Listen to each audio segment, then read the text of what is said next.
Greetings, everyone. I'm here once again with my friend Matthew Namee, whom in our past videos together you've come to know and love as the guy who is going to tell you the hard truth about the stuff that matters to Orthodox Christians in the English-speaking world. And today's topic is no exception. We're going to be talking about how many Orthodox Christians there really are in America, which is, of course, very relevant to my previous videos talking about the recent surge in conversions. These are connected issues. So, Matthew, welcome back. Thank you, Father. Good to be back. So, Matthew is the executive director of the Orthodox Studies Institute at St. Constantine College, which you can find out more about that at orthodoxstudies.org. And he's also the editor in chief of orthodoxhistory.org.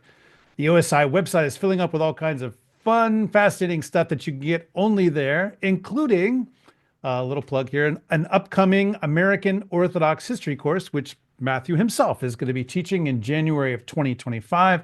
And you can get to that at orthodoxstudies.org/courses. So today we're talking about the real numbers of Orthodox Christians in America. And this isn't just because the recent converts surge has us wondering, although it does, right? Like, what's the relationship here? It's actually because of several memes and headlines that have been going around lately, and they all basically go like this: Orthodoxy in America from 700,000 members to 6 million in 4 years.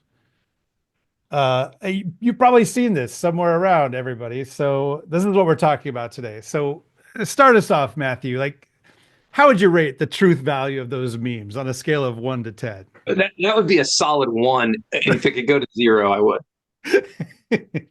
We have not But we have not grown by nearly tenfold in the past 4 years. right, like I mean, like with all the conversions happening, it's tempting to think that, right? But let's just on its face before we actually getting looking at real numbers.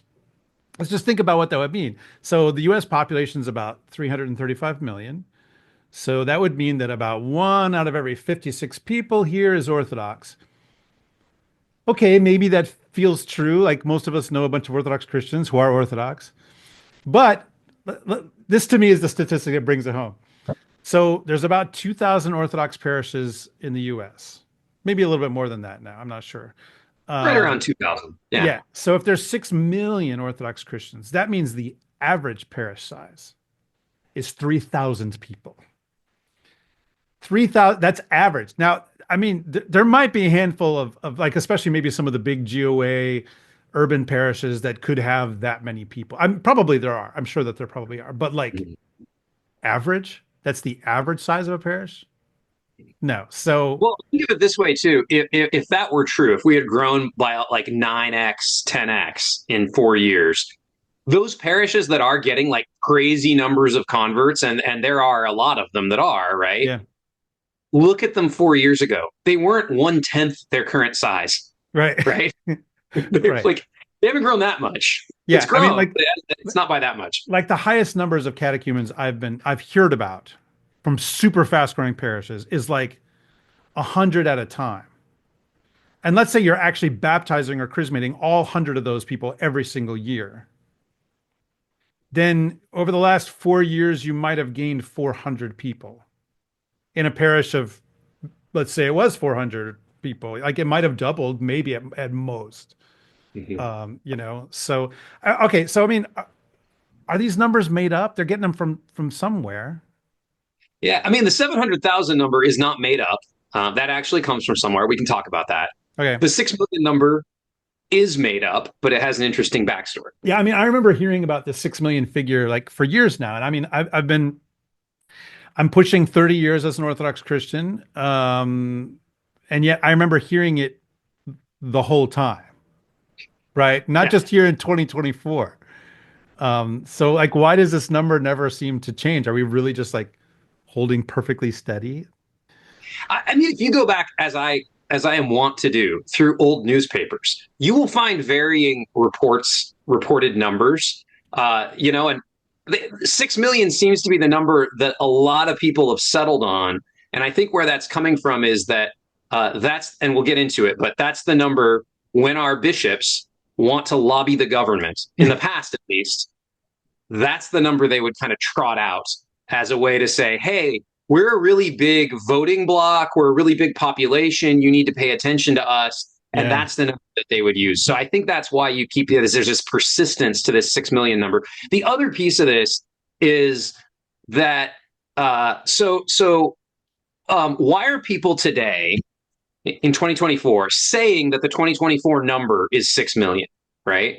And what they're doing is a lot of people are going into Google and they're asking how many Orthodox people are in America, right? And Yeah. Google AI, because Google has their AI, right? They're scraping websites and they scrape the Encyclopedia Britannica, right? Right. Which Which probably you'd must have looked think, at the Britannica lately, right? yeah, you'd think, okay, well, that's an encyclopedia. It's a very established encyclopedia. This is not Wikipedia. So like that's You might be better supposedly off with Wikipedia, I think, actually. that's Um, probably true actually in this case. well, so Encyclopedia Britannica, at least, I mean, I looked in the Wayback Machine, at least going back to 2015, but I'd be willing to bet it goes back decades. If you have an old copy of the Britannica, check it out and see. They report 6 million Orthodox in America. That's where that number today, like when people say the 2024 number is 6 million, why do they think it's the 2024 number? Because the website of Britannica updates their copyright every year. So it'll Yeah. say copyright 2024, right? It looks like This this is is a current year number. It's not, right? It's yeah. an old number that Britannica got from the jurisdictions, Yeah. probably in the 1940s, and hasn't really changed. Yeah. So okay. 1940s. I mean, that means that we've been saying 6 million, or somebody's been saying 6 million for 80 years. Yeah. Right. Which, like, let's just for a second just assume that that is true. I don't know off the top of my head what the American population in the 1940s was. Uh, but as a percentage of the American population, if we've been holding steady all these years, that means we're actually going down, because the population That would be the logical conclusion. in general has been growing. But as we know, as you're going to demonstrate for us very thoroughly, there is no way that is actually true. So yeah, this is like a very niche thing, but it just happens at this moment to have a very sudden, wide range of interest for Orthodox Christians in America right now, which is there is a history of estimating how many Orthodox Christians there are in America. And so that's what we're going to talk about for most of this No, video. we're going to talk about how many there actually are. We're going Yes, to talk yes, about the that actual too. number. We'll get to Yep, that. we'll get to that. That'll be the big payoff near the end, everybody. Um, yeah, okay. So there's this history of these estimates. I mean, have you ever found anyone actually go through the history and like compile them and draw kind of a timeline before?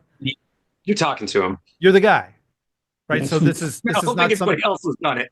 yeah, this is not something that like at least seems anyways that anybody else is paying attention to, or if they have, they haven't published it anywhere. Um, so okay, well, the beginning of our friendship was American Orthodox history, so that we're getting back to our true roots here, of decades of being one of the 6 million, two of the 6 million, uh, ourselves. So let's do some nerdy history stuff. But first, I'll say, by the way, listeners and viewers, if you want to read this historical analysis, there's a good summary of this that Matthew has put together. It's an article called "How Many Orthodox Christians Are in America?" And it's this historical analysis, not just the answer to that question. And you can find that on the orthodoxhistory.org website. So if you're still listening and still viewing and haven't like gone away to go read that, take us through, Matthew, the history of the estimates of the American Orthodox population. All right. So the first time we get any kind of numbers is in 1890. The U.S. Census Bureau, they do a census every 10 years. There's a census, right? So in Yeah. 1890, the Census Bureau says, "Hey, let's do a census of churches while we're doing the big U.S. Census." That's Let's interesting because like church. in the census now, they don't ask you your religion. Like there are Right. countries that do that, but the US is not one of them. But the Census Bureau in the 1890s was interested in religion. Yes, yes. So they surveyed churches. They sent surveys to actually individual parish churches, right? Okay. Congregations. And so you're asking, usually you're talking to like the priest, probably the parish council president or whatever. So 1890, I mean, there's virtually no Orthodoxy in America at this point. This is right before Ellis Island opens up and the immigration kind of flood begins. So you're really talking about like early days. And according to that census, you've got Alaska, okay, which has now Alaska is not a state at this point. Alaska is just a territory. It's a territory of the United States, and there are 13,000 people associated with an Orthodox parish in Alaska. Okay, so these are the children, the grandchildren of the missions that were done in Alaska. The great grandchildren, yeah, exactly. Saint Innocent, yes. And yeah. So these are the virtually all of them are going to be Native Alaskans, but that's up in Alaska, right? And so these are people, again, this is coming from the parishes. So the parishes are saying these are how many members we have, basically, right? Okay. To the US government, to the Census Bureau. And then you have two parishes in the contiguous United States, what we now call the lower 48. You've got a Greek church connected to the Church of Greece that's in New Orleans, and you have a Russian church in San Francisco. Both of them are multi-ethnic, and combined, they have 600 people. So our first estimate, if you exclude Alaska, is going to be like 600 people. If you include Alaska, it's close to 14,000 people in 1890. So that's our starting point. Drops in the bucket, very much. Round down to zero, really. I mean, it's small. Yeah. Okay, so, starting in the late 1890s and then picking up steam, Orthodox immigration. And like just massive numbers into the country. Hundreds and hundreds of thousands of people from, Greece and the Greek-speaking world, the Ottoman Empire, from like what is now Syria and Lebanon, where my family comes from. You've got Eastern Europeans coming, Serbs and other Slavs, Romanians, some Russians, but mostly they're not Russians. They're Carpatho-Russians or whatever term you prefer for that group of people. So this is really then the beginning of Orthodoxy in America as we know it now. Like these are the people that are going to form the basis of all of these communities that now are make up Orthodoxy in America. Yes. So the Census Bureau does not do a religious census in 1900, but they do a special one in 1906. And they start doing it every year that ends with 6 for a while. So every 10 years, but not on the decade. So it's like a project that they're doing in between censuses. So they do the next census in 1906. And in 1906, the number they come up with surveying the Orthodox parishes is 129,606. So almost 130,000 people. So that is a tenfold plus increase. Right. Almost exactly tenfold, actually. Yeah. But and that's from immigration. That's not conversions. I mean, there are some conversions. We know there's some conversions going on. Well, it's the former Uniates. So you got a lot of Uniate, Eastern Rite Catholics, that are converting to Orthodox. So those kind of conversions, but you're not having kind of American converts like we think of today. That's virtually non-existent. And there are a handful. A lot of it's like, a Greek guy wants to marry an American girl and she converts to Orthodoxy, that kind of thing. Right. Or like we know, for instance, about when St. Raphael was out in Nebraska, we know that he chrismated, I think, a Presbyterian woman who was going to marry, one of the local Lebanese guys. Well, they would have said Syrian, but yeah. Well, and this actually, just to sidebar on, since you brought up St. Raphael, there already are these kind of interesting other numbers that start to kind of float around. So I found an article by Isabel Hapgood from the very end of the 1890s, and she's writing about the Syro-Arab community, right? Okay. And they're not all Orthodox. A lot of them are Maronites. A huge portion of them are Maronites, and then the big chunk of them are Orthodox. But she's giving numbers in like the tens of thousands, right? Like 20, 30,000. I can't remember off the top of my head, but it's something like that for the Orthodox Syro-Arabs. Okay. At the same time, when the Syro-Arab parishes respond to the 1906 census of religious bodies, they're only coming up with around 4,000 or so people, right? So there's already this disconnect. And so what are we talking about? I mean, you it very well may be that there were 20,000 or whatever kind of Antiochian people in North America at that point, or in the United States at that point. Uh, but how many of them were connected to a parish? So right away, we're starting to get Yeah. this kind of like, what do we actually mean when we say Yeah. Orthodox? Yeah. Well, St. Raphael's a great place to talk about this. He visits all these groups of people, but when he visits them, especially initially, they aren't churches. So they're not going to show up in this work that the Census Bureau is doing. You know, Right, he might right, go because to they're Kearney, parishes. Nebraska, and there'll be dozens of people there that he serves, but they don't have a church initially. Exactly. So then the 10 years later, 10 years go by, 1906 to 1916, they do the next census of religious bodies, and we get just a shade under 250,000 people. So we Okay. go from 130,000 to 250, so almost doubling Yeah. um, from in a decade. So Yeah. that's 1916. Okay.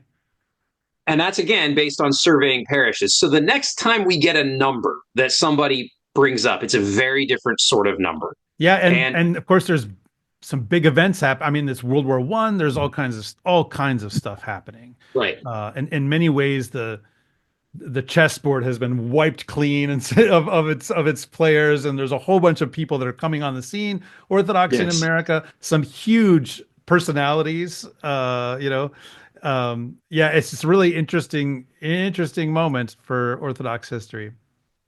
So Meletios Metaxakis, who we could do a whole we should do a whole discussion about Meletios someday. But Yes. Meletios Metaxakis, who is That'll the that'll draw the erstwhile, I was gonna say that'll draw the comments. let's do it, man.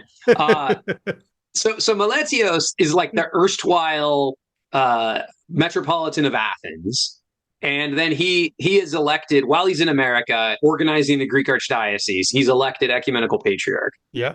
and then goes over to Constantinople, and in his enthronement address. He talks about there being 2 million Orthodox Christians in America. Wait. 2 So million, right? from Which 250,000 in 1916 to 2 million 6 years later. according to Meletios. So then they're gonna like, okay, so where on earth is this coming from? Did we grow by 10x almost, right? 9 to 10. I mean, they were talking about the same kind of issue in terms of the numbers.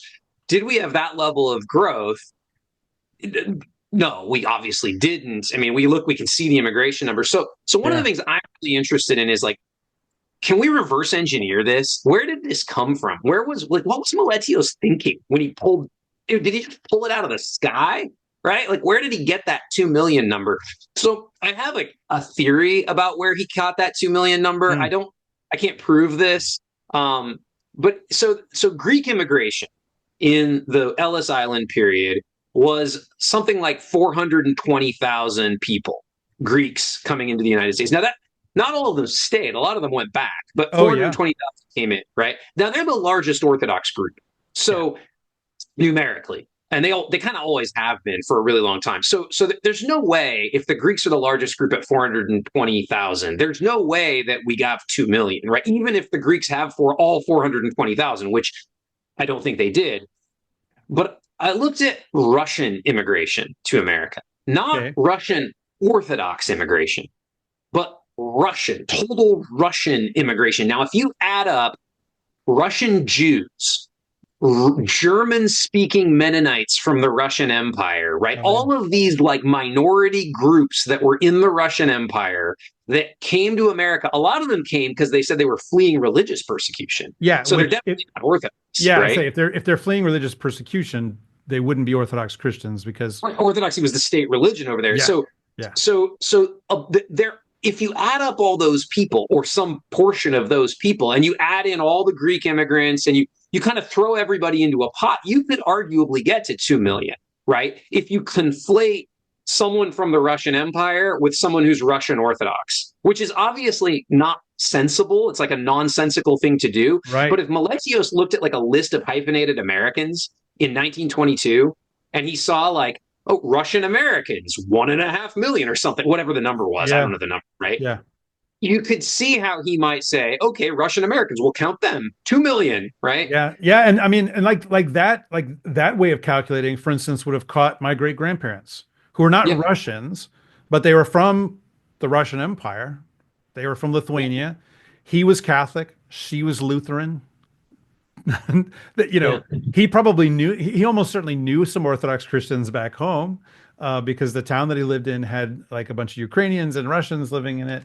But yeah, it's you can't just say, oh, they're from the Russian Empire. That means they must be Orthodox Christian. But maybe that's kind of sort of what he was doing, I and mean, maybe like a lot of very important hierarchs, he had a tendency to speak in hyperbole. Meletios was known for playing fast and loose with the facts. Let's just so this would not be the only time that year that he Yeah, would start playing fast and loose just with that some year. important facts. Yeah, we should definitely do like a little biographical discussion about this guy. Yeah. So 1922, Meletios claims 2 million. 4 years later, the Census Bureau does their next census of religious bodies, and they're surveying the parishes again, right? And the number they come up with is 259,000.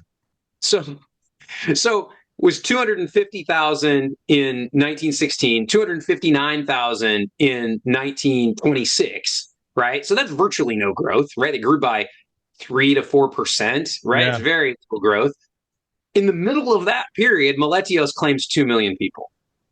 Okay. So yeah, there's a disconnect clearly between Meletios' number and the numbers that the parishes are reporting to the Census Bureau. Now, there may be flaws with the way the parishes are reporting the data. I'm not suggesting there were only 250,000 Orthodox Christians who identified as Orthodox in Yeah. America at the Yeah. time, right? Yeah. Or who had been baptized. We'll talk about this a little bit more. Like, how do you count an Orthodox Christian in America? Not Right. as straightforward as you might think, everybody. Not at all. Yeah. Um, so that's 1926, right? Okay. And then the last time we get a Census Bureau estimate, the final that they stopped doing this after 1930s, 1936. We get the Census of Religious Bodies in 1936. Census Bureau stops doing these censuses after 1936. The number we get in 1936 is 348,000. So we go Oh, from 259 to 348. So a pretty sizable jump. Now it's an interesting thing because there wasn't immigration going on at that point. Immigration quotas got imposed in 1924. hmm. So the period from 26 to 36, it is actually there's no immigration. So I have a theory again about kind of what might be going on here, which is that 1926 was right in the middle of a period with a lot of jurisdictional chaos, Oh, right? yeah. You had like rival Greek bishops, rival Antiochian bishops, right? Rival Russian bishops. And by 1936, it's not that all that chaos is gone, but by 1936, the Greek archdiocese has pretty much seized, sort of taken control, right, of the Greek Orthodox in America Yeah. from these different Yeah. kind of rogue bishops that were roaming around. The Antiochians were a little bit more, had their kind of house Yeah. somewhat more in order by Yeah, 1936. there had been four Antiochian jurisdictions at one point, and I think by 36 it was down to two. And It that's was, the but it hadn't even 36 is when it was like it looked like it was going to be one, and then it split again into two. yeah, So it yeah. was 36 is a really interesting moment where you kind of have, the Greeks have kind of gotten their act together jurisdictionally. The Antiochians have sort of gotten theirs together. Things have crystallized a bit with the Russians, at least. So it's possible. I don't actually think that there was a growth by almost 100,000 people from one decade to the other. I think what's really going on is that you're getting more complete data in 1936 than you Yeah. got in Yeah.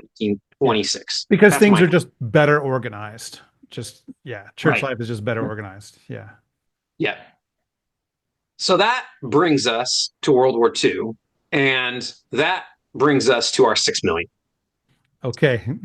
The $6 million, well, not man or question, but yes, the six Six million dollar million question. person question. Yeah. Yeah. Yeah. Okay. I mean, so in the 1940s, one of the big problems is, and I actually have floating around in my files somewhere, a primary source document related to this, which I shouldn't have. But I have a I lot, was a lot of documents I shouldn't I have. know, I know. No, I was doing research. I was doing research, and someone sent me a bunch of copies of the stuff that I was researching, and included in it was an original document.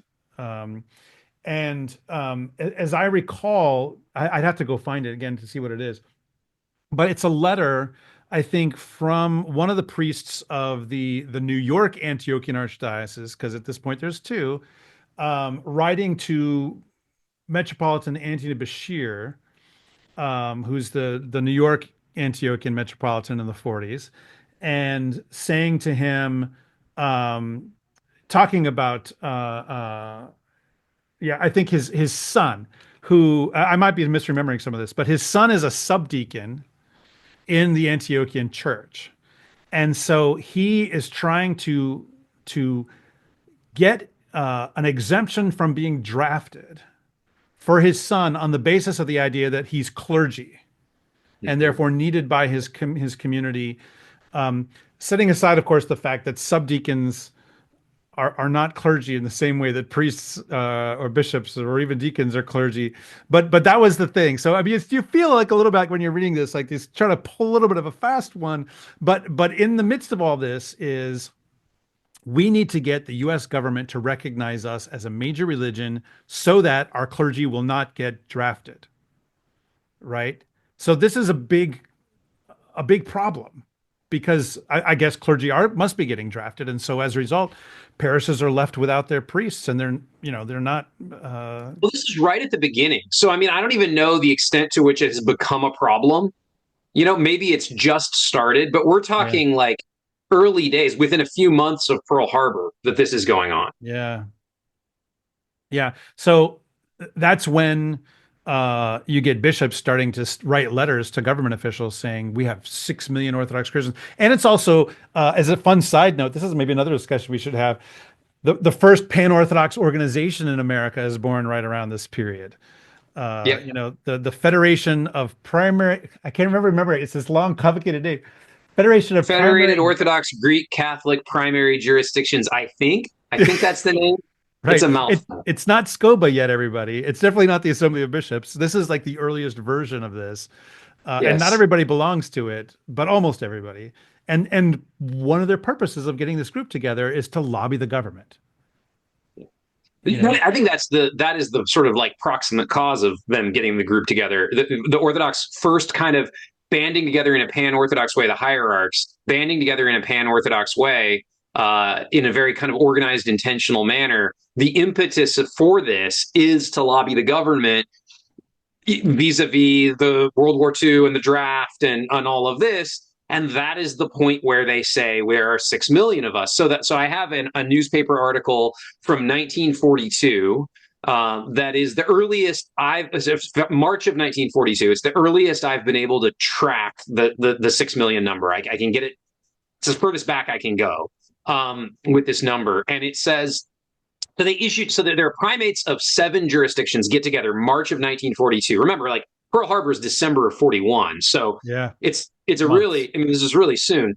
They get together and they declare this proclamation that the archbishops, metropolitan archbishops, and bishops of the Eastern Orthodox churches in the United States, representing the Greeks, Syrians, Serbs, Romanians, Ukrainians, and Carpatho-Russians, more than 6 million citizens. And there we go. And they're declaring their support for the government, their loyalty to the United States, all of this. But also behind this is this concern about the draft Yeah, and the concern about not just the draft issue of like, can clergy be drafted, but also Orthodoxy at that point was not recognized kind of as a religion. And you can say, well, there's separation of church and state. We don't have state religions, but kind of we do, because certain religions get like different treatment because they're recognized as kind of legitimate religions by the government. So, for yeah, example, on the ID tags, military ID tags, one of the things these bishops wanted was to get Eastern Orthodox as one of the options to put on your military ID tag, which would allow you to have and having Eastern Orthodox chaplains in the military is one of the things that they're focusing on. And Roman Catholics, Protestants, and Jews are all given this kind of treatment already, but the Orthodox aren't. So if you're an Orthodox service member, what do you say you are? Do you pick Catholic? Do you pick Protestant? That doesn't make any sense, right? I don't want to do that. And so this was one of their big objectives, was in addition to the draft issue, was just being able to be recognized and be treated kind of on equal footing Yeah. with the Yeah. I other mean, religious. the way that religion and public life interact is never been simple in American history. Like I think about this, for instance, like if you want to be a chaplain at a hospital, or let's say you just want to visit, patients at a hospital, parishioners at a hospital, often you have to prove that there is someone backing you and you're not just some guy who's declared himself a clergyman and want to come in and do stuff. There needs to be some kind of sponsoring organization. And so that means there needs to be some level of recognition. Yes, they are legitimately from a religious community. This is a real clergyman. This is not just some opportunist or whatever, yeah, as you said, we don't have established religion, but we do have kind of recognized religion on some level, you Yeah. know. And being able to throw out the number 6 million in the 1940s, that's a big chunk of the American population. I'm gonna look up the 1940 U.S. population while we do this. So it was 132 million people in 1940, Okay. and so that would be 4.5% of the U.S. population. Yeah, that's a bunch of people. That's a lot of people. That's a bunch of people. And so, if you draft those priests, then you're leaving a lot of churches without a pastor. And that's not good for civic life. There's a war on, you want people to have comfort and, spiritual care and all that kind of stuff. Yeah. Do you have any idea where they come up with that number? Are they doing the same thing? Are they counting ethnicity there? Like, what are they I doing? mean, it's I can't even reconstruct it. Wow. It's possible. Again, if you lump all people who have Russian Empire origins, maybe you could find a way to kind of come up with that. But here's the interesting thing. While the jurisdictions are doing this, they're also reporting numbers individually on a jurisdiction by jurisdiction basis to the National Council of Churches. So we now Okay. have two parallel sets of numbers being reported by the same people, and they're Okay. not numbers. Okay. They're Um, not the same. so, so in 1947, if we take all of the Orthodox jurisdictions in America in 1947, the total number that they report, if you add up each one of them, right, because they're reporting individually to the National Council of Churches, if you add them all up, it's just over 700,000. Okay, in Okay. 1947. Okay. 1942, they claimed to the government 6 million. 1947, they claimed to National Council of Churches 700,000. Same group of people. Okay, so this Wow. is the bulk of this is coming from the Greek Archdiocese is claiming 275,000. The Russian Metropolia, which is like the precursor to the OCA, Yeah. they claim 300,000. So most of these are coming from the Russian Metropolia and the Greek Archdiocese. But even like that's nowhere close to 6 million, right? That's Yeah. kind of So again, you have 700,000, 6 million. Did they go from 6 million down to 700,000 in 5 years? Right. Yeah. Um, so then we have like these National Council of Churches reports. We have data going back all the way, right? So we can kind of track this over time, and it's super interesting to see how those numbers start to shift. So Hmm. the Greeks keep reporting increasing numbers, right? Their number tops out in 1971. They start reporting 1.95 million. Wow. Um, and that number holds pretty steady for a while. I think by the end of the 20th century, they drop it down to 1.5 million. But you're talking big numbers. In 1969, the Russian Metropolia starts reporting 1 million. The following year, they become the OCA. And the OCA, kind of notoriously for decades and decades, has until recently reported 1 million people. Yeah. Into the 20th century, Yeah. the OCA was reporting 1 million members. Yeah. That was the number that I remember for years. They all, like, oh, the OCA has 1 million. The Greeks have about 2 million. Like this is what gets said over and over again. Yeah, Um, yeah. yeah. So in the 1950s, as these big increases are coming in, you add them all up, and by the early 1950s, the Orthodox collectively are reporting over 2 million people to the National Council of Churches. Um, That's up from reporting 700,000 people back in 1947. So in about a 4 or 5 year period, their reports have gone from 700,000 in the aggregate to 2 million plus. I don't think that, again, that nothing happened between 1947 Yeah. and 1952 that would cause 3x growth, 300% Yeah, they're growth. not having like there's not massive immigration, there's not a huge I mean, it is the period of the baby boom, but the baby boom is not that big, Right. you know? Right, Yeah. right, and you have some Russian emigres coming. I mean, this is when Saint John Maximovich. Around this time is when he gets a bunch of. But we're talking. These are not massive numbers. These are Right. not millions of people or hundreds of thousands of people we're Yeah. talking about. It seems like it's just a statistical drift. And like I was reading about this, because of course we were just in an election year here in America. Uh I was reading analyses of polling, not just like what do we think the polls are telling us, but analyses of the sort of the culture of polls, the culture of pollsters, Mm-hmm. and how there was a big strong theory. Now I don't know if this is true because I'm this is way outside of my field, but there was a theory that a lot of the polls showed the two main candidates as being so close together because the pollsters didn't want to report results that were well outside of the consensus, even if that's what their results were actually showing. And so they would fudge it back towards the consensus because they would feel a kind of peer pressure from other pollsters. And the thing is that so then within this theory, all the polls are sort of affecting each other and creating this narrow race. Now, it might well have been the case, and then it suddenly shifted a little bit at the end. I don't know. I don't know. This is way outside my field. But but you're giving church numbers. You might very honestly say, well, I don't we haven't done a census of our parishes, but we've got to be a little bit bigger than last time, maybe by this much.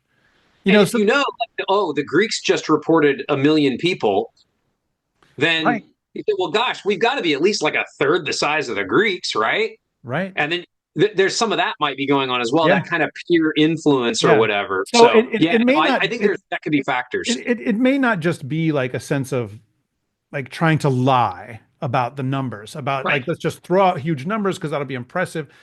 It might be that is happening once in a while, but probably mostly it's what this seems about right. This is what we're going to say. We have about this number, and it's going to tend to almost always inch up.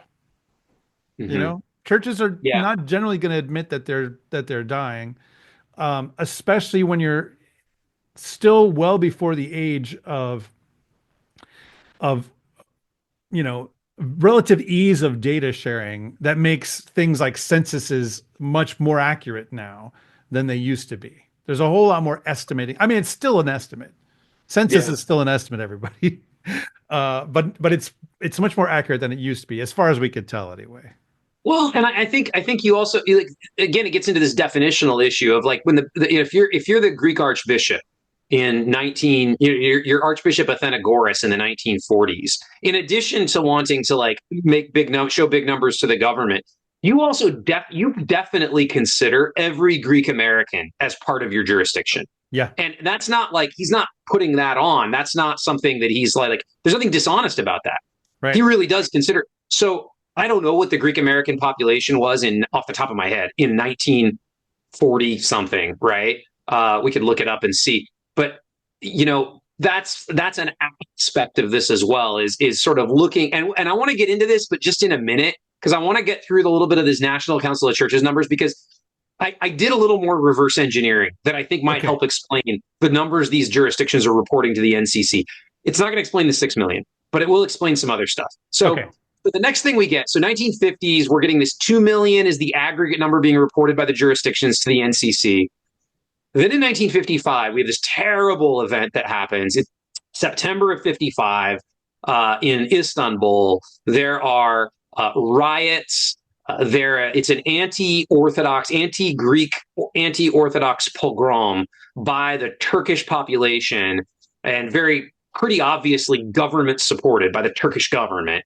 against the Greek Orthodox people of Istanbul. And churches and buildings and businesses are burned and looted, and women and children are raped. It's an horrendous, horrifying atrocity. And so shortly after this happens, the Orthodox bishops again kind of get together, and they issue what is it, like a letter? I'm looking on my computer to see what exactly it was called, but they issue this statement to the Secretary of State, the American Secretary of State, sort of appealing to the Americans, like, hey, help us out over here. Some of our people are being victimized and so forth. And when they do this, they claim 6.5 million Orthodox Christians in America. So this is the number actually has ticked up a little bit at that point. But again, it's in the context of lobbying the government. Right. Now, this is also right around the time, by the way, and this all context this is when President Eisenhower, I believe it's his second inauguration, which would have been, I believe, in 55. Eisenhower is that right? 55 or is it 57? Now I'm blanking. But Eisenhower, the Greek Archbishop Michael, gives a prayer at the inauguration. This is the first time something like this has happened. And this really puts Orthodoxy kind of right in the center of American public life, to have the Greek Archbishop giving this prayer at the inauguration of the President of the United States. Yeah, so his second inauguration would have been in 1957, I think. 57. Yeah. So 55 is this lobbying to the Secretary of State. There's all kind of back channeling to make it possible for the Greek Archbishop to give this inauguration prayer. And this is then around the same time that you have what's known as the Fourth Major Faith Movement. And what this thing is it kind of goes back to the issues in the 40s and World War II. The Orthodox want to be recognized as the quote-unquote fourth major faith in America. The three being Catholicism, Protestantism, and Judaism. Yeah. And the Orthodox are saying, hey, we should be listed up there on the Mount Rushmore of religions, essentially, in America, right? Yeah. And here our bishop, one of our bishops is giving this inauguration prayer. We've got 6.5 million people. We're big. We're American, right? We need to be recognized as such. So when they're doing that, they're lobbying. They actually lobbied virtually every state legislature in the country. It was crazy. Like most of the state, there were lobbying efforts in state by state lobbying efforts. And there are all these resolutions that were passed by state legislatures that everyone has completely forgotten today. That where the state, one by one, and it's not all of them, but a lot of it's like 30 or something, a bunch of state legislatures recognize Orthodoxy as the fourth major faith in America, which is kind of an amazing little story that's kind of, again, doesn't get really talked about anymore. And it's not a thing we don't think like that anymore, Yeah. But in that context, they're throwing around the 6 million number. Sometimes you'll hear 5. I found an instance where they went to the Idaho legislature and they were claiming 7 million, which if you think about the population of Idaho in like 1958 or whatever it was in 1960, and they're claiming this massive number of people for the poor Idaho legislature. So that's our high watermark so far in this conversation is 7 million for Idaho. I once saw, and I couldn't find the source, so I didn't put it in the article, but I once saw a reference to 10 million. So the highest I've ever seen claimed is 10 million, but I can't swear to it just because I can't cite the source. Yeah. So that gets us. So you have the fourth major faith lobbying stuff going on, and we're claiming around 6 million. Simultaneously, we're reporting numbers to the National Council of Churches, jurisdiction by jurisdiction.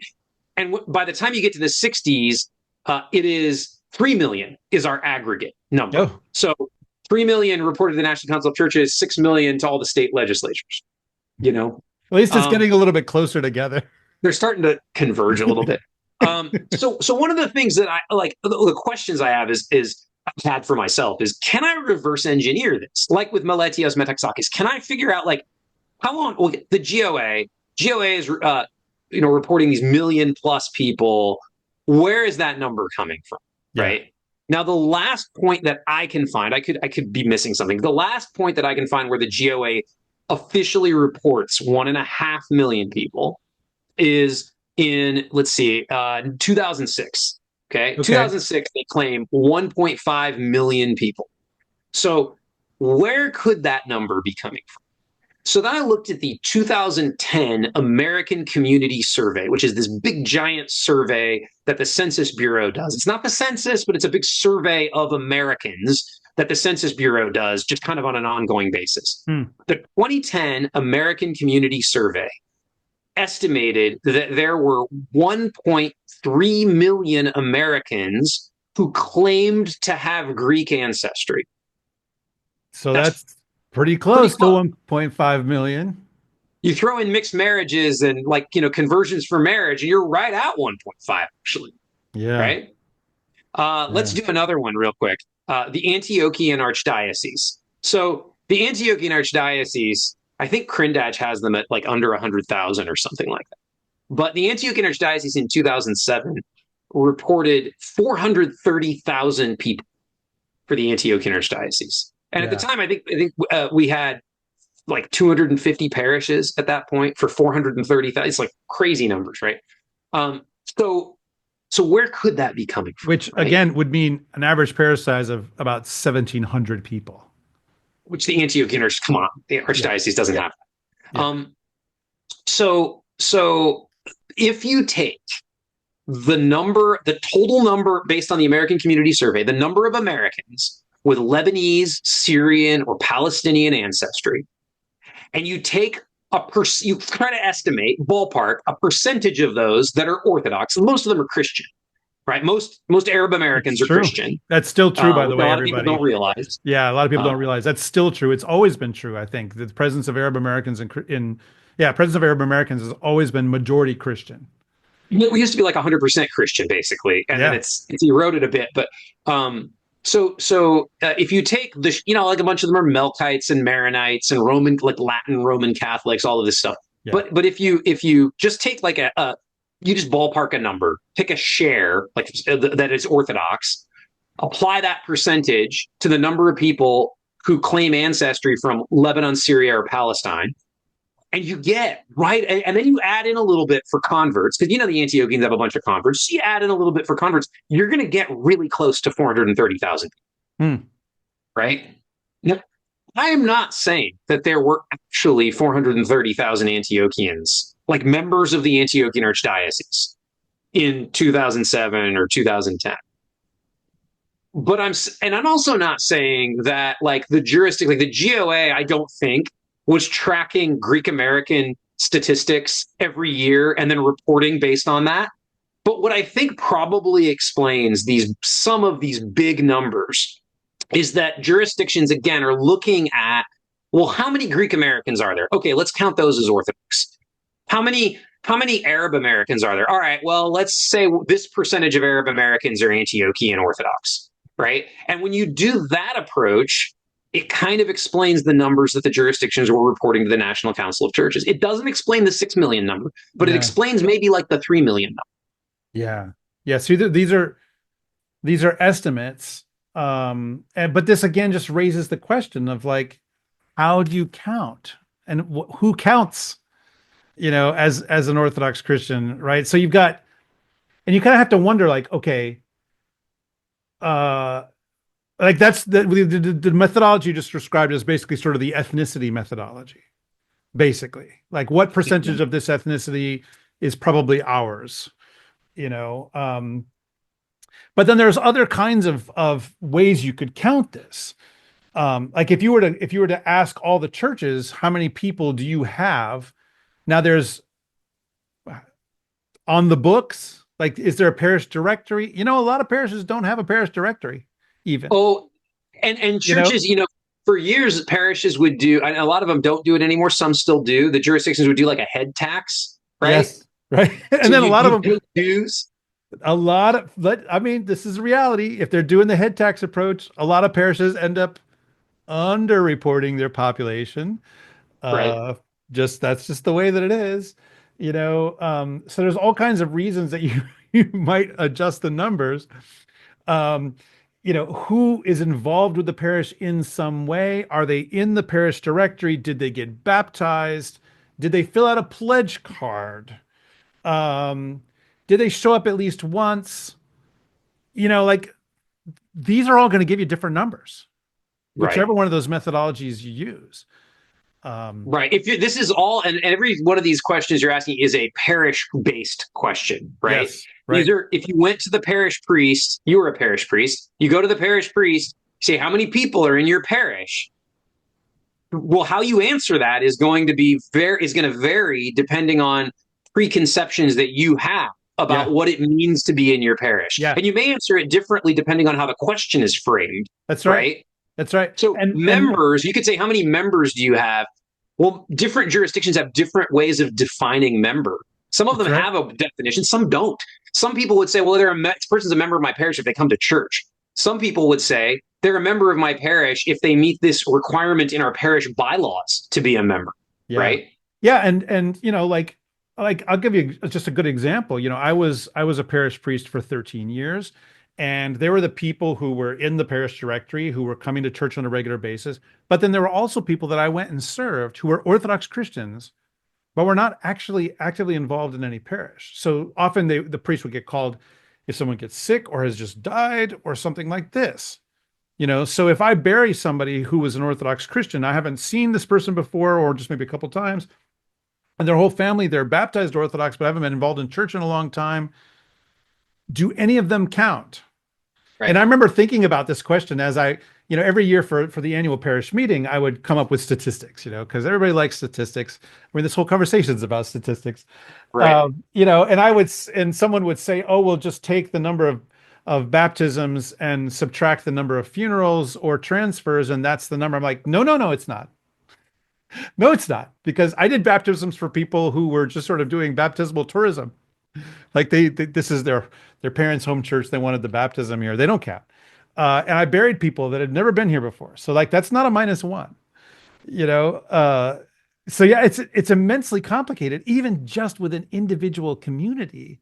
And then there are people also, frankly, who say, I'm Orthodox and do not go to church, are not known by a local Orthodox community. I mean, there's even now, I've seen this, you can see this on the internet, people who identify themselves as an Orthodox Christian, and presumably if they got surveyed, they would say this. And yet someone says, oh, well, what church do you go to? And they'll say, oh, I haven't been to one yet. I'm like, Well, so this creates an what? interesting grouping. So you have these people online who are very like, have read a lot about Orthodoxy, that identify as Orthodox but don't go to church. So those would be, I would say, at best, they're nominal Orthodox Christians, right? They take on the name, but they're not Yeah. actually, right. They're not Yeah. actually participating in church life.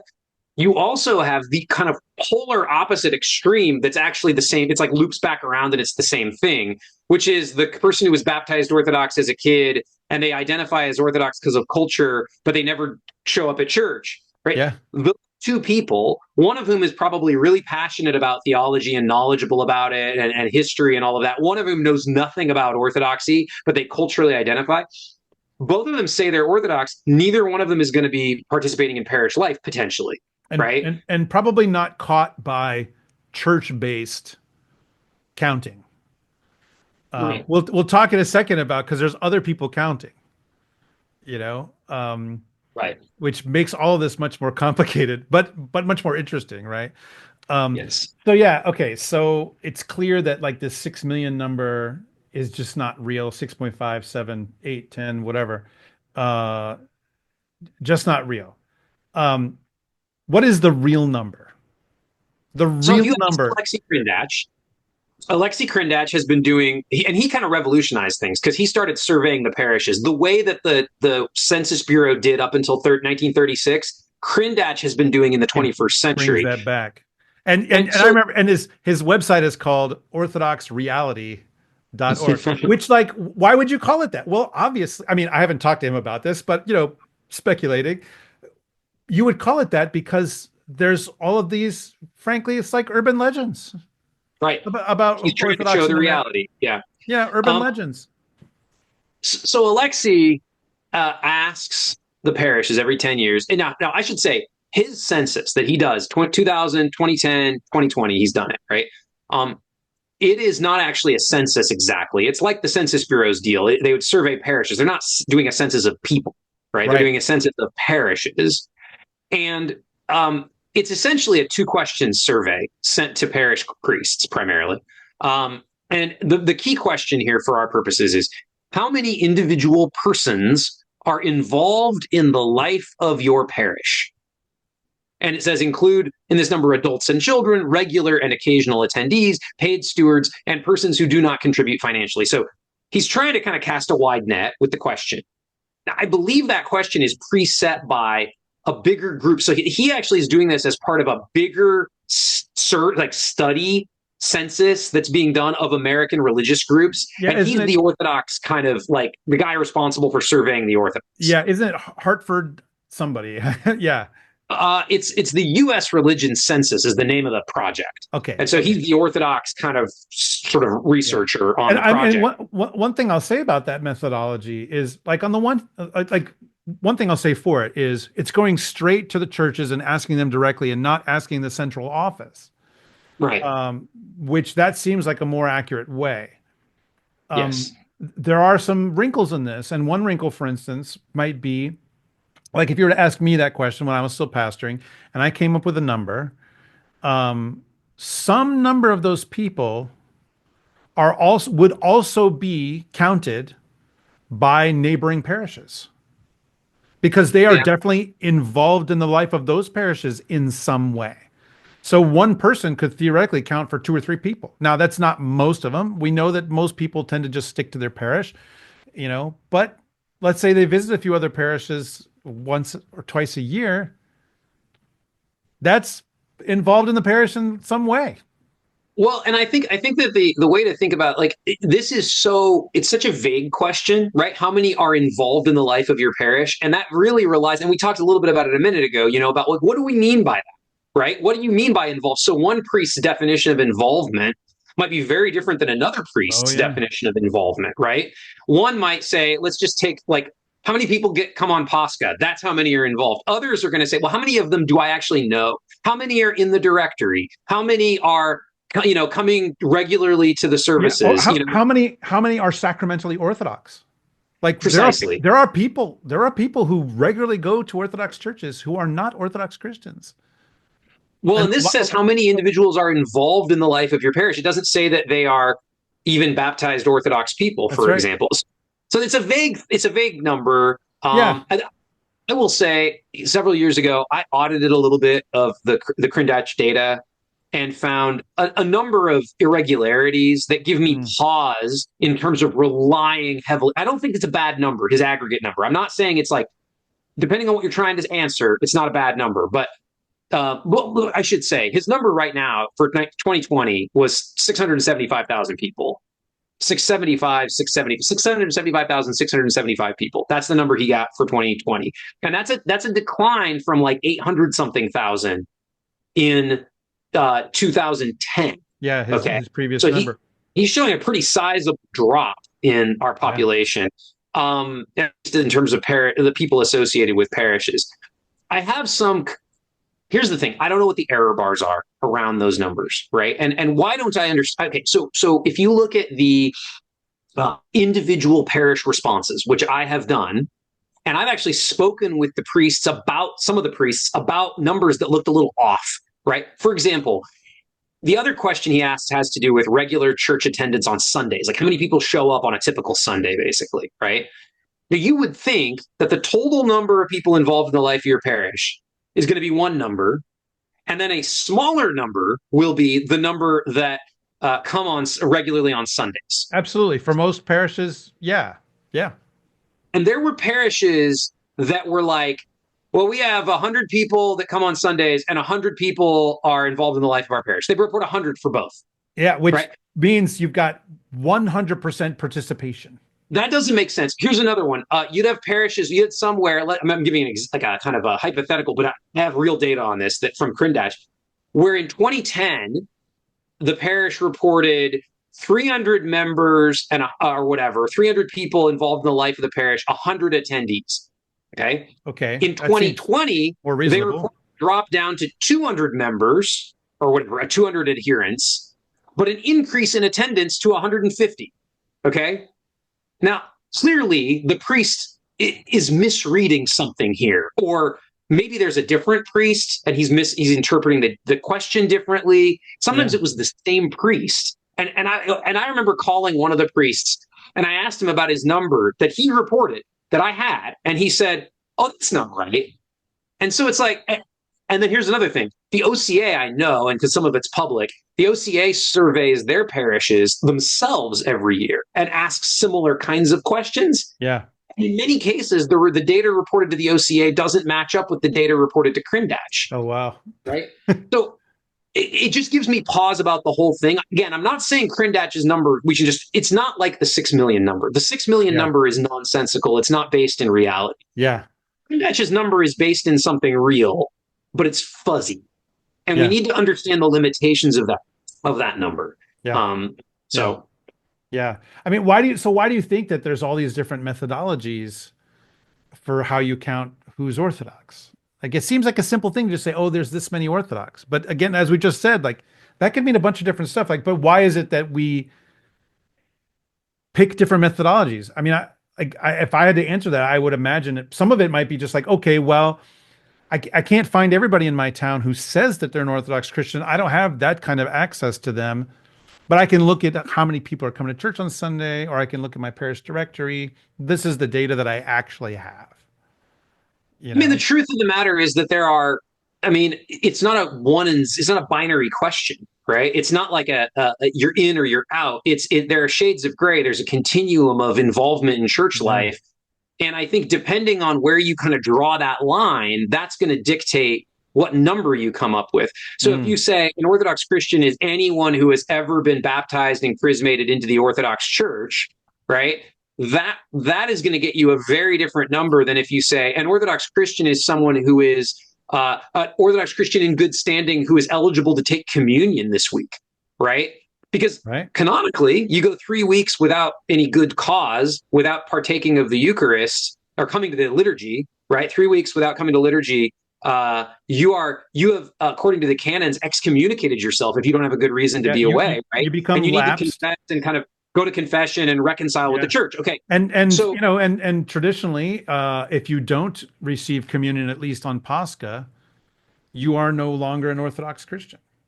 this is like one of those, again, it's just like depends on where you draw the line, right? It Yeah. depends on what definition you pick is going to dictate Yeah. what number you end up with, Yeah. right? So Krudach, his definition is kind of fuzzy, but he's starting with the assumption, it's not a bad assumption, parishes are the focal point of Orthodox Christian life.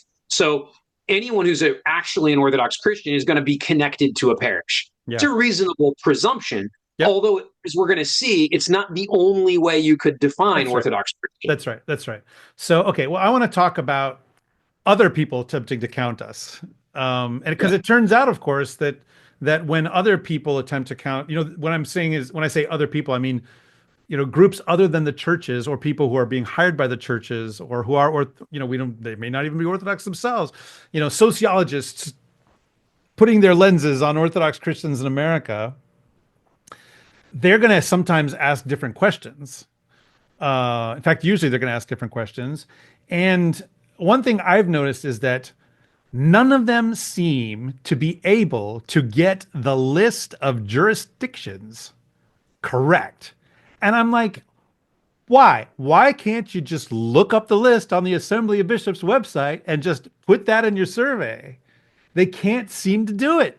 Like and this happens a bunch of times. What's the deal? Like, why can't they do that? I don't know. So let's talk about who we're talking about. So there are organizations. Pew is one of them. Yep. PRRI. There's all these different groups that conduct surveys of the U.S. population. Some of them, like sometimes Pew does like a religious, like in 2014, they did a religious landscape survey where Yeah. they were specifically asking questions about religion. They asked like 35,000, I think, American adults Yeah. about religion and That's a, religious and questions. that's a And then you huge have data other set. examples where other kinds of studies where it's not strictly speaking a study about religion, but one of the demographic questions they'll ask people is about their religion, right? Okay. So there are there's a survey called the the cooperative election study, which is done every election year. So in the every 2 years, right? You have the midterms and so forth. And so they're not interested really in religion per se, right? Mm. They're interested in the question of election, politics, that kind of thing. And religion is one of the demographic questions. And they could say, oh, Roman Catholics are leaning in this direction or that direction, or whatever, right? They can learn things based on that as one of the demographic variables. And so we can learn an enormous amount about the US Orthodox population from these studies that are conducted by Yeah. non-Orthodox Yeah. organizations. And Now, in their some and cases, and their data is being published on the web.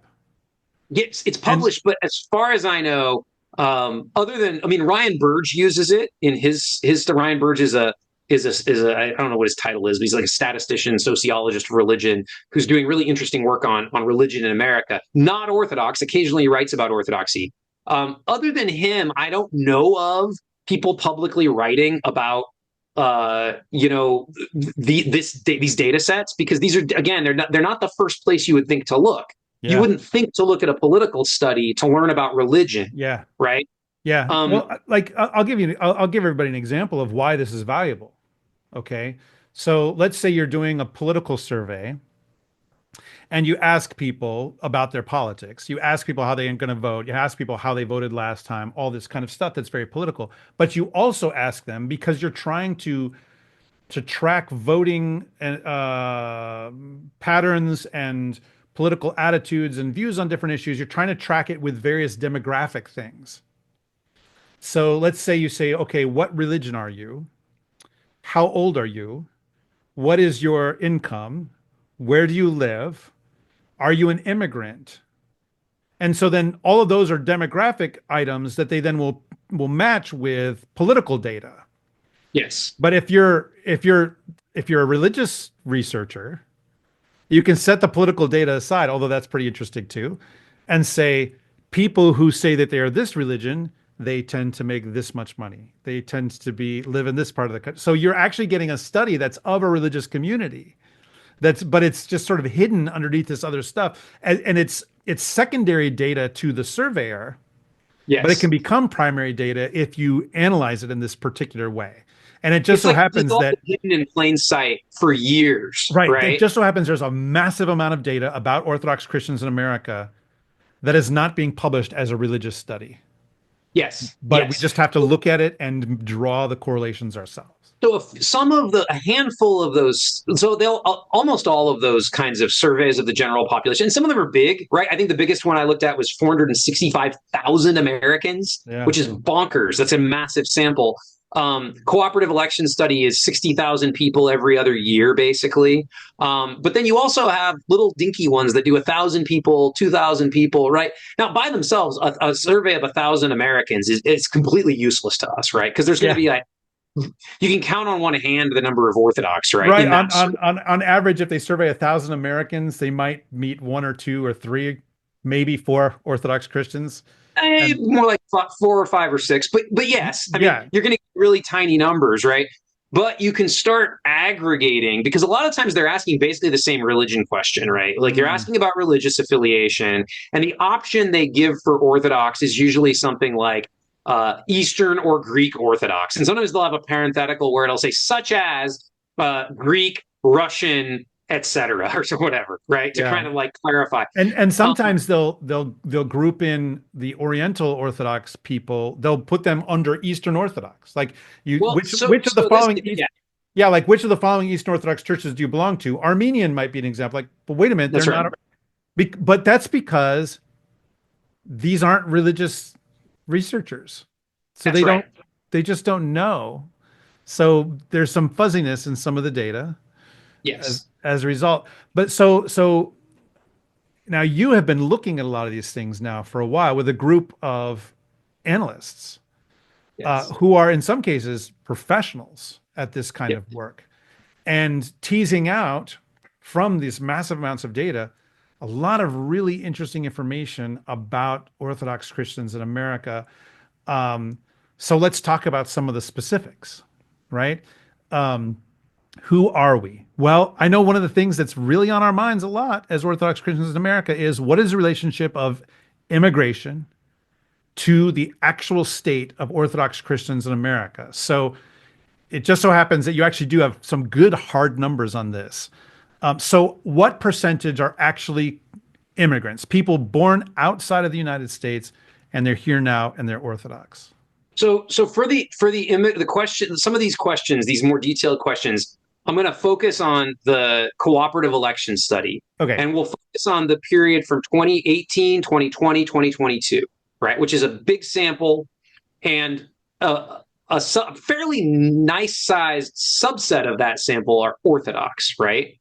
And I tried as best I could to figure out as best I could who was Oriental Orthodox in that response group that said they were Eastern Orthodox, and tried to kind of remove them if it was pretty clear that they were Oriental Orthodox. Right. And Probably just everybody. just for the sake of trying to be neat with the data, you know. Yeah, and that would bump our immigration numbers up if we included all the Oriental Orthodox, Yeah, because they're because having they significant are immigration. yeah, they are more immigrant community than the Eastern Orthodox. So if you look, I mean, this is so if you look at the how many Orthodox and there's adults, Orthodox adults are in America are immigrants, the answer is about 19.5%. Okay. So So pretty much 1 in 5. yeah, yeah. Well, okay, but then you've got the next generation, the children of immigrants, who are going to be very heavily influenced by immigrant experience. They're Americans, but they're also living kind of in two worlds at the same time. So how many is that? That's about 24.5%. So if you add those up together, you end up with what is it, like about 45% of American Orthodox adults are either immigrants or the children of immigrants. So that's huge. That's almost half. Um, Almost half. it's Yeah. still a major presence for, And if you think about it, I mean, American Orthodox history is basically a story of immigration, right? yeah. The U.S. government institutes immigration quotas in 1924. They lift them in 1965. During that period, we're Americanizing heavily. We'll talk about this in my class on American Orthodox history, and then the floodgates open back up in the 60s and 70s, and they really haven't stopped, because every time there's some upheaval in the old world, right? There's the crisis in Cyprus and in the Greek world, right? And you had the Lebanese Civil War. You Yep. had the fall of the USSR. You had the bombing of Kosovo. All of these kinds of upheavals. The more recent war in Syria, the war in Ukraine is leading now to this more immigration. So every time these things happen, we have people coming to America, and so they're kind of, it's almost like hitting the reset button in terms of, are we still an immigrant church? We are more of an immigrant church today in some respects than we were in 1965. I Oh, think you wow. could really argue. Wow. Wow. Okay. Um, So those are the ones that you would kind of describe as being the immigrant community. It's either I'm an immigrant, or my mom and dad, or mom or dad were immigrants. That's almost yes. half, about 45%. But what about those who are raised in the church? They're not converts. Maybe their grandparents are immigrants, or maybe their parents were converts, which I would love someone to do a study on children of converts, not One least day. because I'm raising four of them. Uh, Yes. my children are cradle Orthodox, but they're not immigrant. They're not connected to the immigrant experience. So what about this category, the sort of cradle Orthodox, but they're at least a couple generations removed from immigration?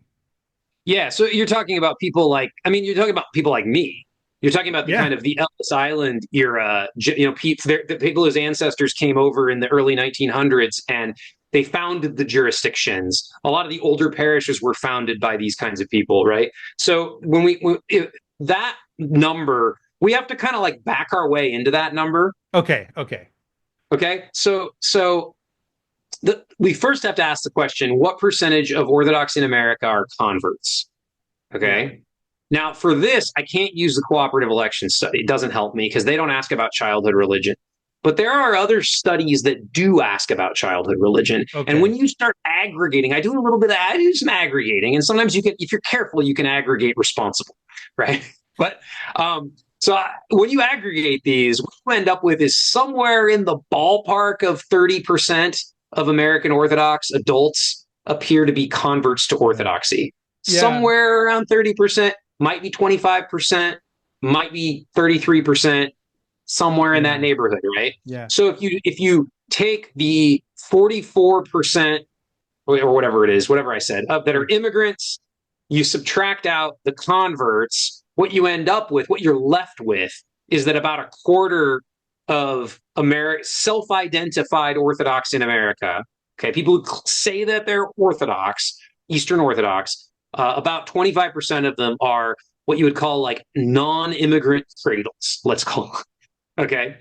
Um, so actually, it's pretty close to an even four-way split. Yeah. Yeah. Honestly, it's not that far off And from. this is one of these things that it's hard for people to guess on because every community is so different, right? Like I'll just Yeah. give an example. And as a great, this is actually a great example of how the stereotypes often don't fit reality. So in the Antiochian Archdiocese, it's been estimated that something like 65, 70, maybe plus percent of our clergy are converts. I did a study on this a couple years ago, and it was in the low 60s, but that was Okay. only for main head priests. I think if you included the others, it'd be about the other clergy, it'd be about two-thirds or so. A little bit higher, yeah. So on the one hand, there's a bunch of people that definitely does not fit their stereotype of an Antiochian Orthodox clergyman. They're like, wait, because I've been asked many times, what's it like to be basically a white guy in the midst of a bunch of Arabs? And I'm like, ask them what it's like to be an Arab in the midst of a bunch of white guys like me, because I'm kind of the average vanilla, Antiochian Orthodox clergyman, statistically speaking, right? And so you might look at, if you realize that, then you might say, oh, well, they're probably representative of Antiochian Orthodox as a whole, meaning that only maybe like a third of the Antiochians are non-converts. But that's not true. Actually, converts are probably overrepresented among the clergy. They Absolutely. are, Yeah. yeah, exactly. And which is probably kind of true across the board to some extent. I think Um, that's probably true. yeah, with all the jurisdictions. And when people say, "Oh, we're about this many of this and this many of that," they tend to think about their own parish, their own experience. But like, I've been to parishes which they say, "Oh, this is a convert parish," and maybe everybody there has no ethnic connection to Orthodoxy, and yet statistically, their kids are probably not converts Right. by definition because they were baptized there. So yeah, it's yeah, this is one of these things it's hard for people to really grasp unless they are really, doing the numbers. Yeah. Because they might have visited dozens of parishes, but they're going to tend to visit the ones that are like the one they're from because they're comfortable there, I because they still have an think ethnic connection there, whatever it might be. So everyone's experience is going to be skewed in one way or another.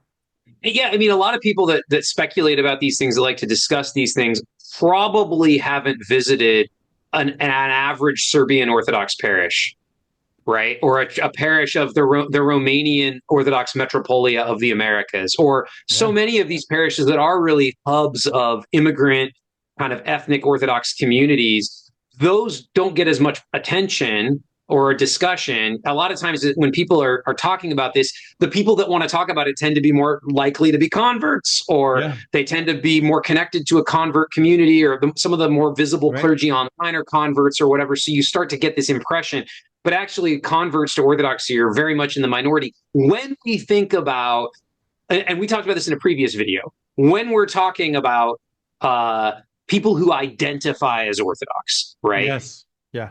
That Yeah. that is different than the reality of parish life. That is different than the reality of highly engaged people, the people who are like maybe the volunteering and teaching Sunday school, and not, we haven't studied all of those things, right? Yeah. I'm just talking about self-identification. That's right. Yeah, and there's always going to be a bias in people's experience. And I mean, that's just normal. That's just normal. And I mean, the bias can go all kinds of really fun ways. I remember an older priest telling me about introducing the pre-sanctified divine liturgy into his parish where it had never been before. And parishioners accused him of making it up and the basis for making this accusation was, I have been Orthodox my whole life and I've never heard of that, right? Which basically says my whole experience has not included that, which I mean, that's obviously just ignorant. They just don't know. I mean, how could you expect them to know? No one ever said it to them. Oh, I mean, there are things we take for granted now in American Orthodox parish life that even 30 years ago were Oh, extremely unusual. absolutely. Reading the life of Saint Mary of Egypt during Lent, right? Doing the canon of Saint Andrew at all is like, we didn't do the canon of Saint Andrew when I was growing up, when I was a kid, right? I'm not very old. Yeah. And we were a pretty standard Antiochian parish. And Yeah.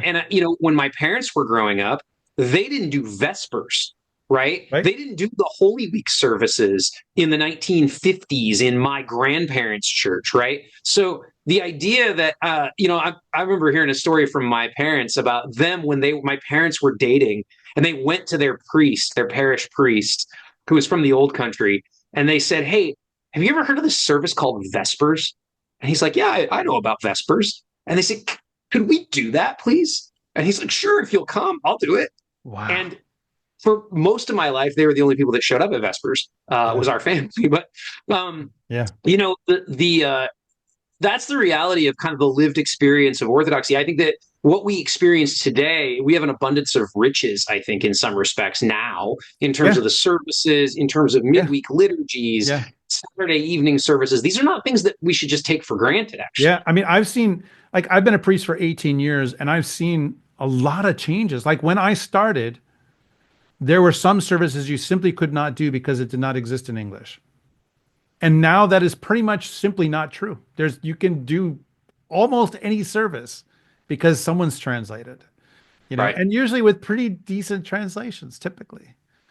Oh That's yeah, a I did big nicely change. published Manaean copies of the Manaean and all of these kinds of things that just weren't as available decades ago, Yeah. even in my lifetime. And again, I'm not an old man yet. Yeah. Yeah. Yeah. Okay. Let's move forward on some of these other things that we have been tracked because I think people will want to know this stuff, right? So, okay, Yeah. we talked about, the immigration question, the convert question, the cradle identity.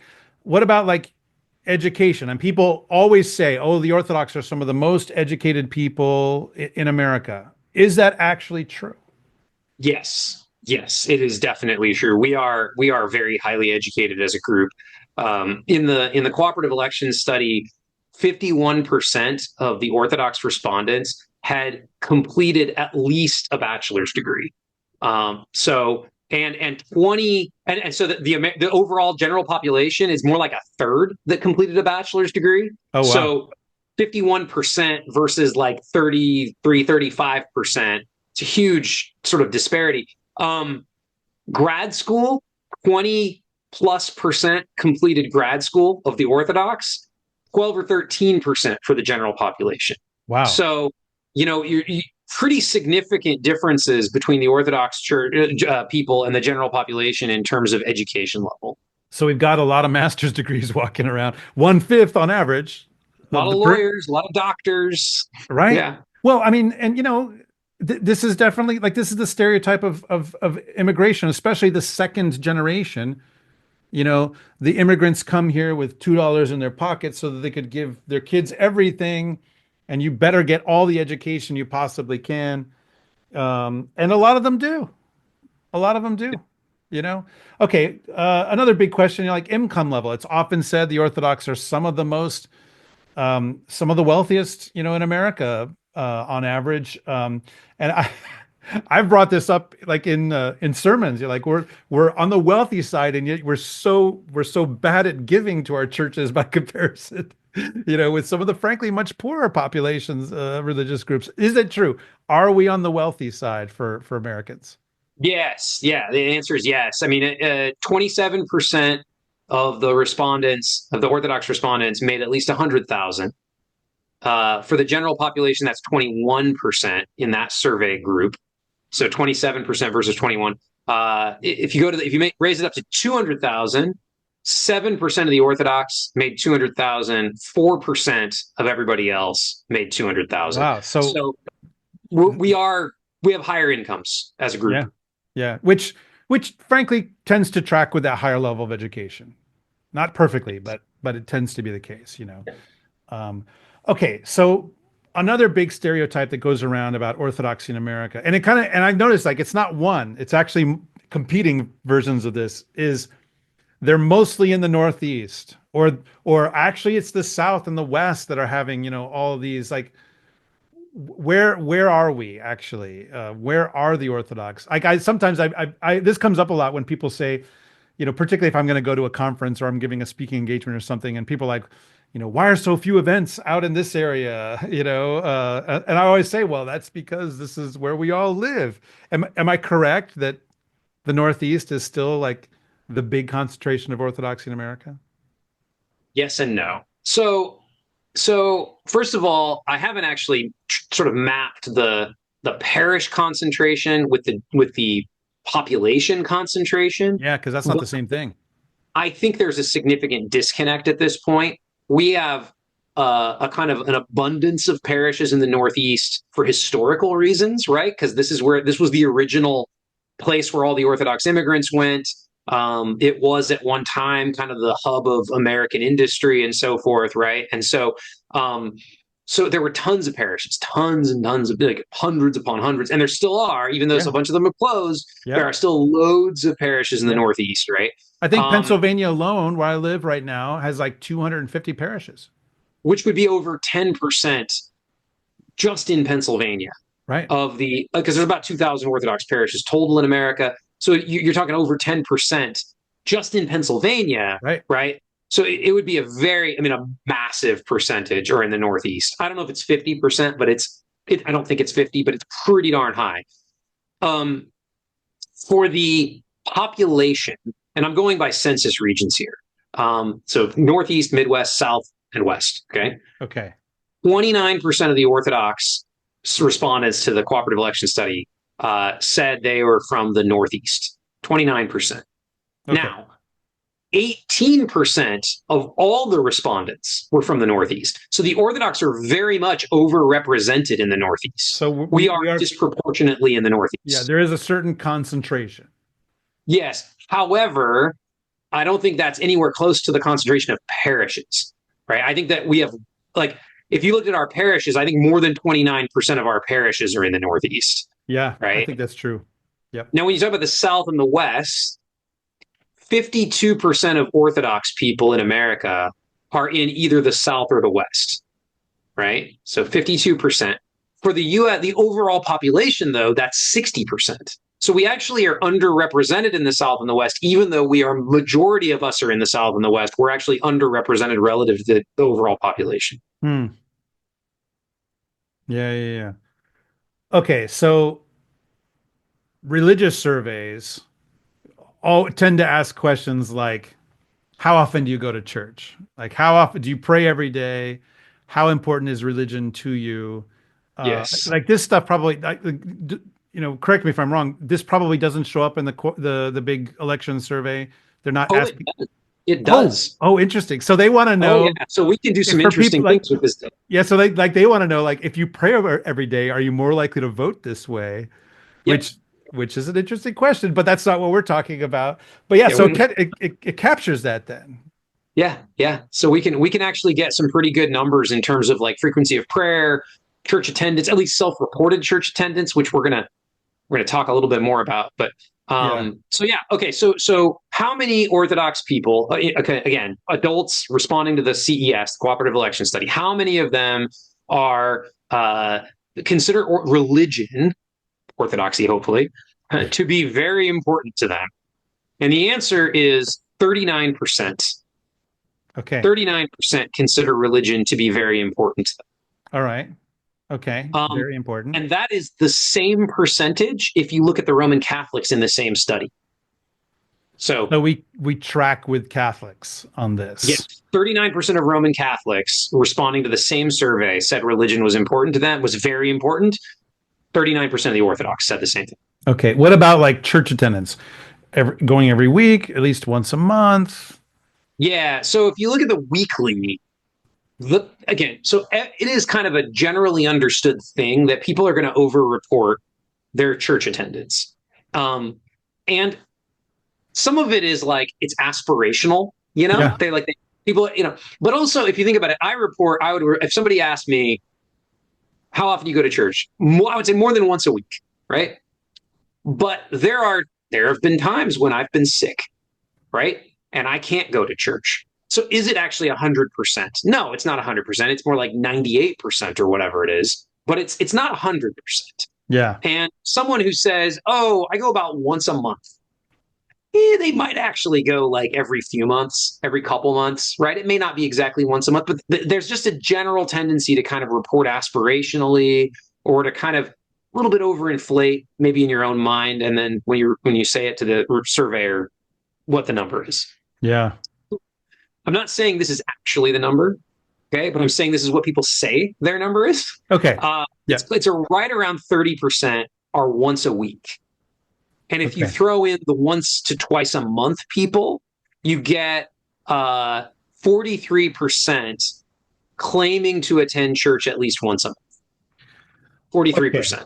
So we actually still, on the side of non-Orthodox surveyors, I didn't actually ask you this question, which is how many people do they say we have are, so how many people say that they are Orthodox Christians in America? Yeah, I should say these are the non-Orthodox surveyors have not come out and given a number. Okay. Right. I've taken their data and I've taken it and used it to come up with a number. Right. So what I did was I collected all these surveys. For this particular study, I had 63 surveys and it covers over 900,000 Americans. Okay.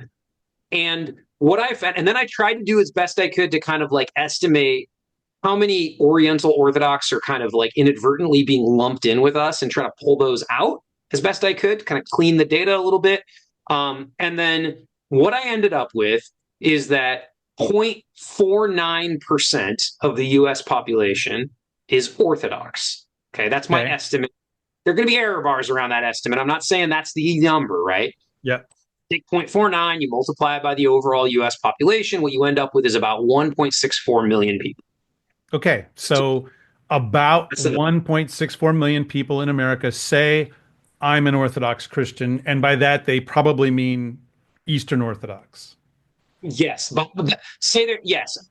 If you don't do the data cleaning bit, you're going to get a higher number. It's going to be closer to 2 million. Okay. Right. But that is going to include some like Armenians and some Copts and some Ethiopians and stuff that probably we wouldn't include in our data. Yeah. Although some of those people are going to Eastern Orthodox churches. That is a very important point. Yes. I mean, there are a lot of people don't realize is like we think of the sort of sociologically, people will think of the Oriental Orthodox as a thing, right? But the lived experience for an Oriental Orthodox person is not going to be, if you're Coptic and you're in a city with no Coptic church, but there's an Armenian church and there's a Greek Orthodox church, you will go to the Greek Orthodox church. Yes, that's been my experience as well, is that they tend to feel, or like, especially like there's an Antiochian church. Yeah.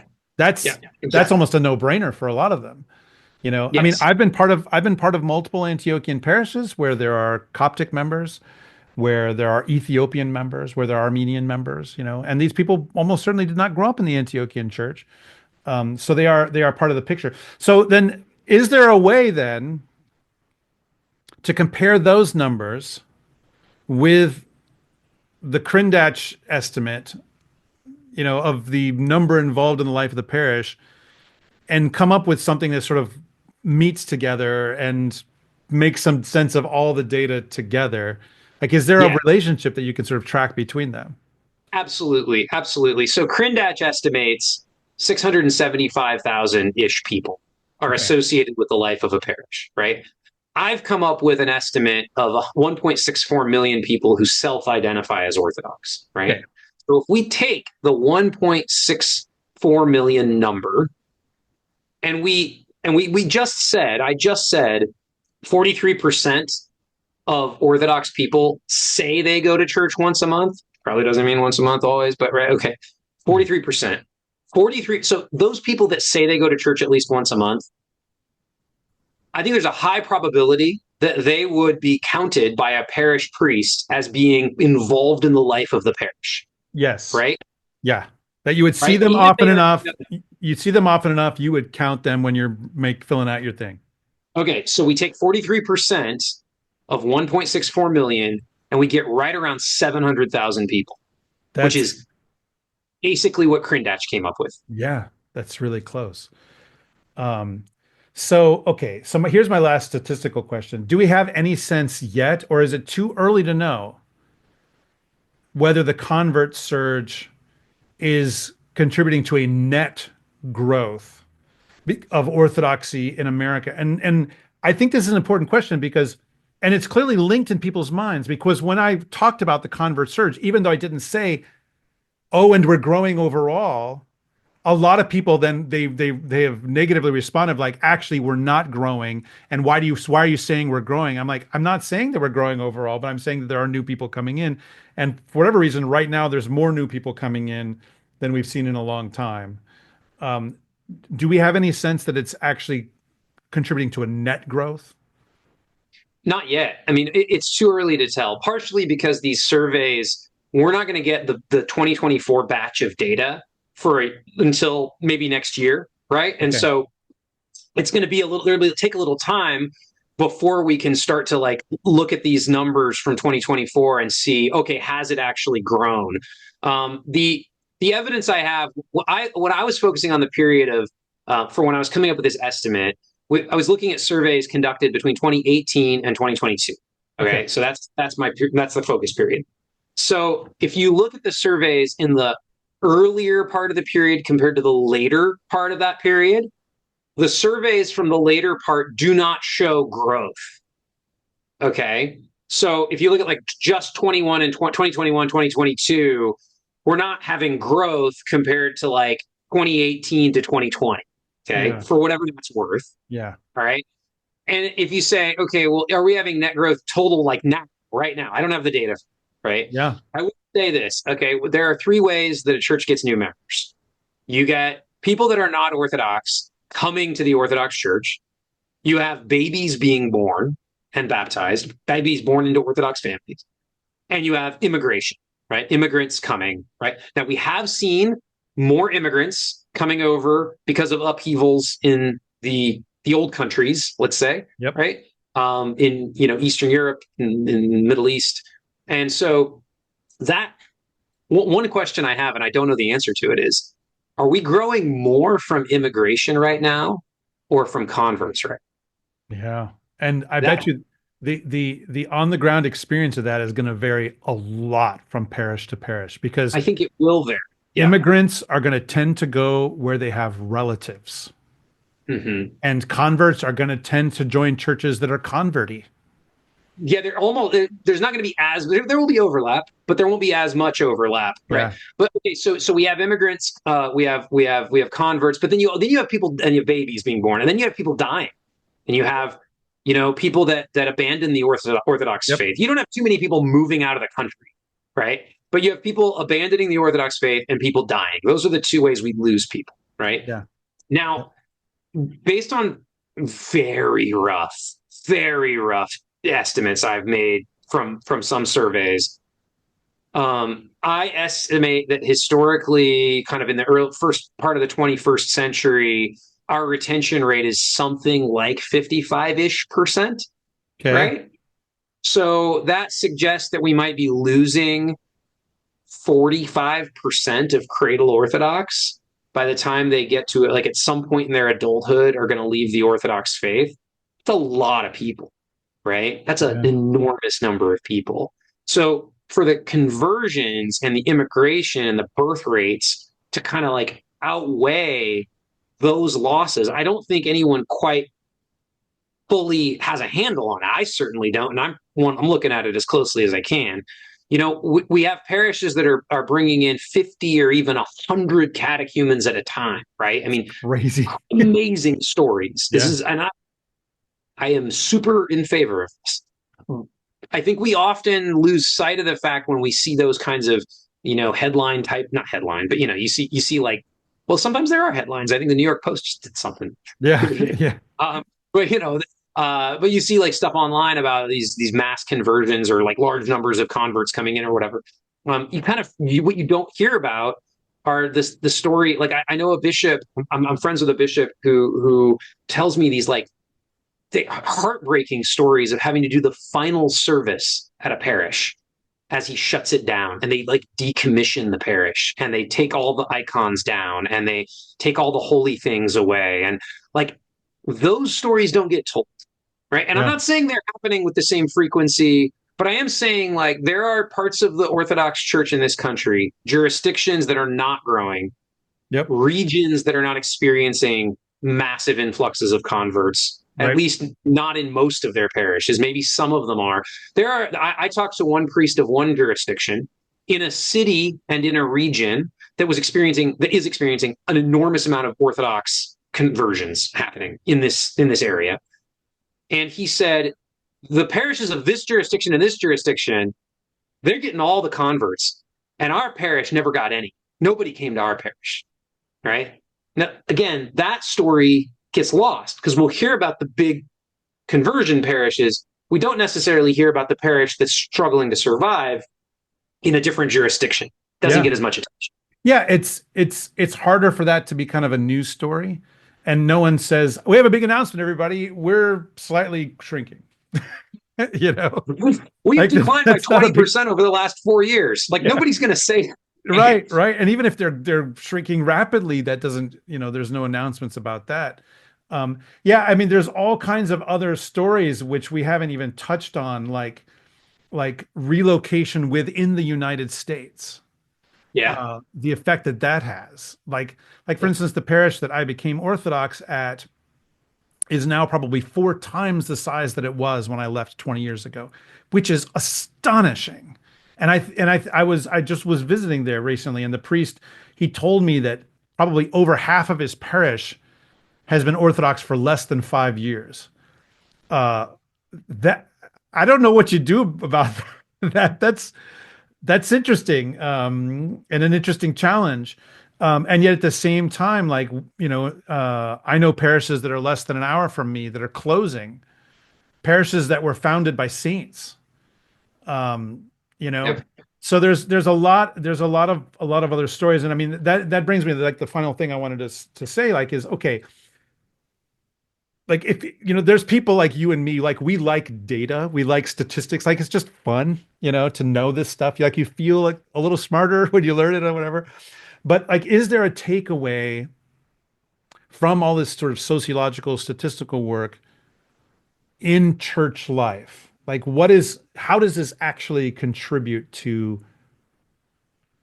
for a parish priest or for a bishop or a parish council member? Like, what do they do with all this? Yeah. I mean, well, a couple things, I guess. One is there's a couple of thoughts here. One is that there are more people who identify as Orthodox Christians who appear to be not associated with a parish than people who are associated with a parish. Hmm. So now that may well be true for Roman. I mean, our numbers aren't that different percentages in terms of with Roman Catholics. So we're not kind of unusual in that regard. But when we think about, and I'm very pro evangelism and missions and so forth, but I also think it's good to be mindful of the fact that if we could just get some more of those Orthodox people to engage with church life, growth isn't everything, numerical growth, right? Because Yeah. the goal is for us to be saints. And so it's the quality of engagement in church life ultimately that matters more than just the raw numbers of how many people are we bringing in. Even if orthodoxy in America were shrinking, and I'm not saying it is, I think we might have turned a corner to maybe having some net growth, maybe. I'm not sure. But regardless, like the what we want is to have more highly engaged people, I think, more than just people. We want those engagement numbers to go up. So I would like in the future studies, I would love to be able to say, hey, we went from 43% saying once or twice, once a month or more church attendance, and now it's 50%. That would be awesome, right? To start pushing those numbers higher, because that would indicate that the vibrancy of actual Orthodox life is increasing, Yeah. and not merely kind of the number of people who are nominally Orthodox. Yeah. Yeah. Yeah. So, I mean, what do we do with this?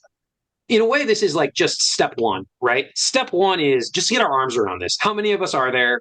Kind of what are the basic, what does it look like? What's the shape of the data, right? The next level is where I'm really interested, which is in understanding why do people leave?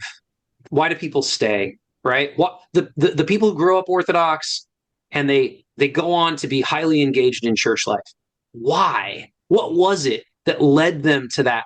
Why did the people that left leave? What's the differences between those two groups of people? Because we could really learn some stuff from that.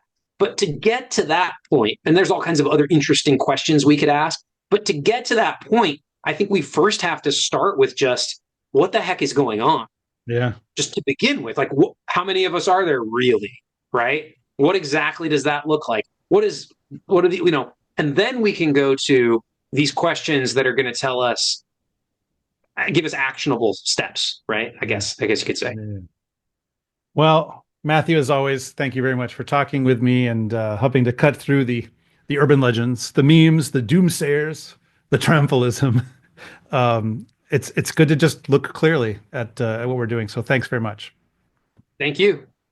All right. Thank all of you for tuning in, and be sure to check out Matthew's article, How Many Orthodox Christians Are in America, on the Orthodox History website, and sign up for his American Orthodox History course if you want the big view at orthodoxstudies.org/courses.